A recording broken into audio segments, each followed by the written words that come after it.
At last we will have our revenge. At last we will destroy DVD. Hey everyone, Big Pauly back for another episode of What's in the Poundland Bin. Oh look, I've got someone's face reflecting on my face. Oh, that's really weird. Yes, it's Sunday again, which can only mean one thing. What's in the Poundland Bin? Is it good or is it shit? What are we going to pick today? Let's do it.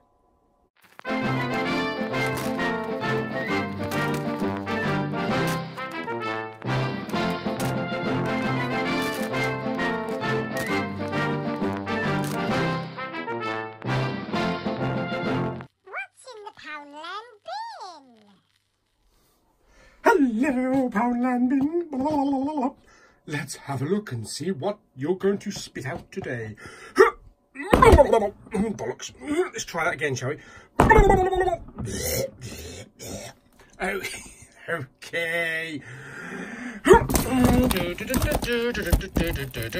I've got one. What is it?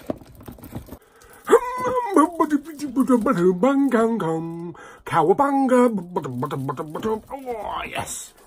Okie dokie. Oh, and we've got another sealed one. Hey, got so many sealed Blu-rays in here. Russell, your name's Russell. Okie dokie. Am I going to have it upside down or am I going to have it the right way up? Here we go. It's upside down. Bollocks. What? What? What? Get out of the light. From the producer of The Hurt Locker, The Hunt for Osama Bin Laden, code name Geronimo. Geronimo! The true story behind the biggest manhunt in military history. Oh, okie dokie. Who's in it? Anybody? Don't look like it. Okay, alright, well, let's give it a shot. It might be a good war film. Then again, it might be a piece of shit. Why is there mosquitoes flying in the sky? Ooh, I don't know. Anyway, let's have a go and see what it's like. It's obviously it's going to be no Saving Private Ryan, that's for sure. But we'll give it a shot. Okie dokie. Wrapping off. Artwork. Oh yes. 15. Plop. In you go to the temporary Blu-ray player. I've sent my new one off back to the shop, so hopefully it shall come back, hopefully repaired soon. So let us close it up. Okie dokie, so I've got a little bit of drink left in here. A little bit of feisty cherry Diet Coke. Don't need anything to munch on, pardon, because I've just had my din-dins. So let's get stuck straight into the film. What do you mean you've just had your dinner? It's Sunday morning. Actually, I'm videoing this on Saturday, so... Let's get stuck into the film then. Oh God, you can't see me. Let's do it. Oh yes, it's a studio canal. Oh yes.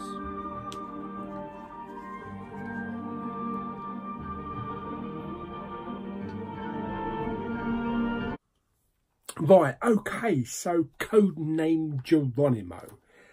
The Hunt for Osama Bin Laden. Well, it was okay. It's been done better with Zero Dark 30. But it's a TV movie. I discovered it's a TV movie from 2012. It's got primarily good cast. TV series cast. It's got William Fichtner,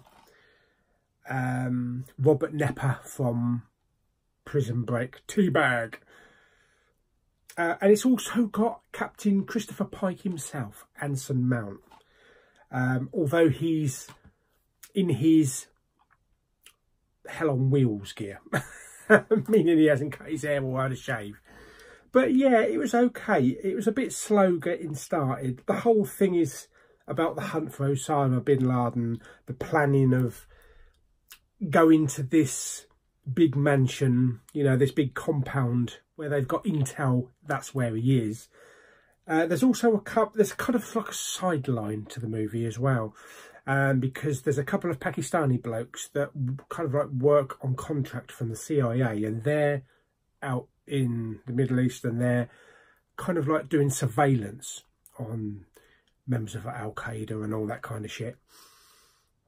That's kind of like the sideline, and it also, you know, the main focus is around these soldiers. There's a little bit of action at the beginning, but the film is an hour and 40 minutes long, and the action doesn't get started until an hour and 20 into it. So the first hour and 20 minutes is all about backstory, a lot of surveillance at the CIA headquarters, a lot of talking, a little bit about the soldiers that went out there, and some of the backstory of their personal lives.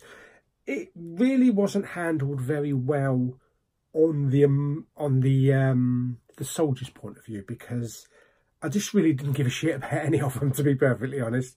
There was no emotional attachment to any of the soldiers. I don't care about the backstories. You know, one bloke was having problems with his wife. Who gives a shit? It just didn't do anything. It just didn't do anything. It was just, well, why put that in the film? Yeah. So, yeah, it was unnecessary. It's unnecessary. It wasn't needed. It didn't help.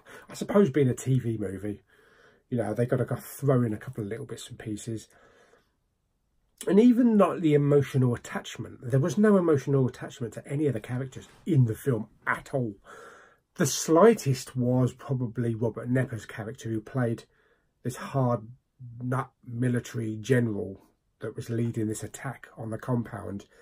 And there was a tragedy in his backstory where his wife was murdered. And he needed a clear head to go out and, you know, fight these soldiers and that. But in a way, he wanted revenge on the people that actually killed his wife. And you kind of see that a little bit glimmer in his eye when they're leaving the compound at the end, after they get Osama bin Laden. You kind of get a bit of a sadness, bit of relief. You can see the relief in his eye that finally I've managed to do something. You know, it's not the person that murdered his wife, but he's managed to stop someone, you know, from causing any more countless deaths. The action scenes were okay. They were pretty good. It's no, like I say, it's no Zero Dark 30 or Saving Private Ryan. It's a TV budget movie. And it's from the producer of The Hurt Locker, but The Hurt Locker was a brilliant film. This hasn't got the tension of The Hurt Locker. You know, this doesn't have you gripped. There's a little bit of a scuffle at the beginning of the film, walking through the canyons out in Afghanistan with some of the soldiers, you know, that were under attack, but it wasn't really that special. So it's an okay film, but a lot of talking, a lot of planning, a lot of surveillance shit going on, very little action. The back of the box, I don't know if you can read that, non-stop action from beginning to end. Who the hell is Planet Brownie? Whoever said that? No, there was not. But it was all right, I suppose. But it's one of those ones that you'd stick on. If it's on TV at like 11 o'clock at night, on maybe like a Friday night or a Saturday night, you'd be slumped on the sofa, drinking a cup of coffee and a bit of chocolate.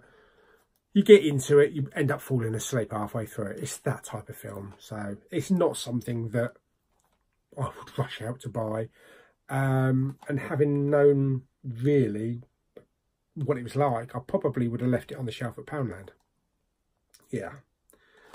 It is available on Amazon Prime for about $3.50, I think. To buy. I think it's to buy or to rent, but I wouldn't pay that. I wouldn't pay that. A quid is all right. But yeah, the picture quality is pretty good. It's okay. There's a bit of grain, but it's a TV movie. And the sound quality was probably the best thing with the this DTS Master Audio 5.1, but was upscaled to new on my system. The only real kicker in the sound, there was a lot of bass, the only real kicker was like the military scenes, you know, like the bombs, machine guns, really loud machine guns. The dialogue wasn't too bright, so sometimes the action sort of like overpowered a little bit of the dialogue. There are special features. There's one special feature, which is a making of, but I'm not really bothered. I'm not really bothered. It was 101 minutes. The feature aspect ratio is 185:1, so it fills the whole screen. I'm starting to sound like spare change now. There won't be any black bars in this one. And it's region locked B. So yeah, it was all right. It was worth a try. Geronimo. So should we find out what rating I'm going to give it? Out of 10, 4. I'll give it 4. As I say, it's been told before. The story's been told before. We know what's going on. The action scenes were quite good, so that's why I'll give it a 4. And the sound and some of the cast. Although these big names, William Fichtner, Anson Mount, and Robert Nepper, you'd think there'd be a bit more, have a bit more screen time, but they were just there. That's all I can say. But yes, so I'll give Codename. I've forgotten what the bloody thing's called. It was that made that much of an impression on me. Codename Geronimo. I'll give it 4. So let's find out where we're putting it. So is Operation... Oh God, I've forgotten what it's called again. Is Codename Geronimo going up on the shelf or down in the recycling bin? Let's find out. Okie dokie, the bin's getting full. It's even fuller now. There we go. Going in the recycling bin, one-time watch. I hope you enjoyed this week's episode of Let's Go and Kill Osama Bin Laden. We'll do it again next time. But yes, I hope you enjoyed it. Like the video by giving it thumbs up. Don't forget to subscribe. Don't forget to head on down into the description and a link to my Patreon page in case you want to be a member of my Patreon community and get access, early access to my videos, including early access to what's in the Poundland bin. And as I say, don't forget to subscribe.